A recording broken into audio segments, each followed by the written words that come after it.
अब राहुल जी के नेतृत्व में एक और यात्रा निकलने वाली है 14 जनवरी से, वो भी लगभग 6000 किलोमीटर की यात्रा होगी। उस यात्रा से जो पहली वाली यात्रा थी उसको कंटिन्यू करने का काम करेंगे। 14 स्टेट से यात्रा निकलेगी, उसमें तमाम जो गरीब है, किसान है, नौजवान है, मजदूर, उन सब की बातों को उठाएंगे हम लोग, ताकि जवाबदेही तय तो करें।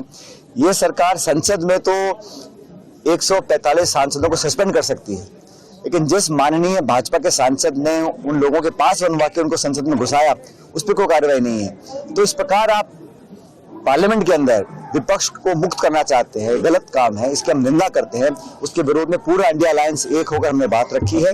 लोकतंत्र में, संविधान के अंदर कहीं नहीं लिखा कि विपक्ष को इस तरह आप नजरअंदाज करें, इस तरह का एक्शन लें। तो ये सारा देश देख रहा है कि केंद्र सरकार रवैया क्या है। बीजेपी शासन में, लेकिन सत्ता में इतना घमंड उनको हो गया कि विपक्ष की बात ना सुना तो एक तरफ आप उनको सस्पेंड कर रहे हैं, और 50, 70, 100, 145 सांसदों को सस्पेंड करना, ये कहाँ की लोकतांत्रिक प्रक्रिया है? इन सब सवालों का जवाब जनता देगी जब मतदान होगा लोकसभा के चुनाव।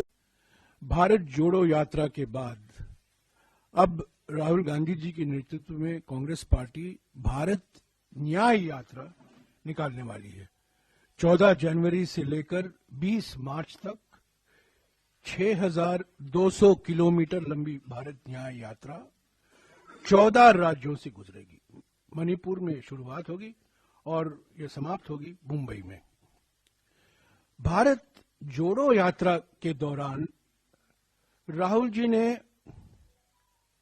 3 मुद्दे उठाए थे। आर्थिक विषमताओं के बारे में उन्होंने जिक्र किया, सामाजिक ध्रुवीकरण के बारे में उन्होंने बातचीत की, और राजनीतिक तानाशाही जो आज हमारे देश में हकीकत बन गई है उसके बारे में जनता को अवगत कराया। तो ये 3 बड़े मुद्दे थे भारत जोड़ो यात्रा के समय में। उन्होंने अपनी आवाज बढ़ती हुई आर्थिक विषमताओं के बारे में, बढ़ती हुई सामाजिक ध्रुवीकरण के बारे में, और बढ़ती हुई राजनीतिक तानाशाही के बारे में उन्होंने अपने विचार जनता के बीच में रखा। वो मन की बात नहीं थी, वो जनता की चिंता थी। लोगों से सुनने के लिए भारत जोड़ो यात्रा निकाला गया था। अब ये यात्रा दूसरे चरण में भारत न्याय यात्रा है। आर्थिक न्याय के लिए, सामाजिक न्याय के लिए और राजनीतिक न्याय के लिए। लोकतंत्र को बचाना है, संविधान को बचाना है। महंगाई और बेरोजगारी से करोड़ों परिवार जो पीड़ित हैं, उनको एक नया भविष्य, उज्जवल भविष्य दिखाना है।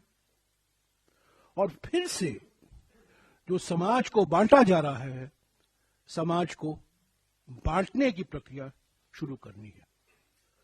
तो पहले भारत जोड़ो यात्रा, भारत को जोड़ने के लिए, और अब भारत न्याय यात्रा, ताकि लोगों में हम आश्वासन देंगे कांग्रेस पार्टी की ओर से, राहुल गांधी जी की ओर से, कि कांग्रेस पार्टी वचनबद्ध है लोगों को, आम जनता को आर्थिक न्याय, सामाजिक न्याय और राजनीतिक न्याय पूर्ण तरीके से उपलब्ध हो।